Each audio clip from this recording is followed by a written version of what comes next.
going to create a patch to reinforce a structure that may have been cracked. And so if we look inside this wing, you will see these structural parts, like this one, like that one, like this one. And so for instance, that little panel that I made would basically go into like this pocket. It'll be sized to fit this pocket. They'll on the airplane, they'll put it in here, they'll drill holes, and they will basically fasten it inside of this pocket to reinforce the structure.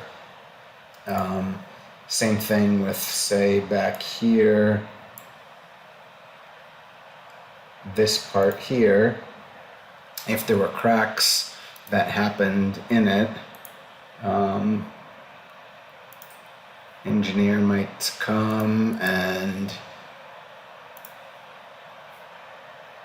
take that template part that we created and fit it to go inside of here.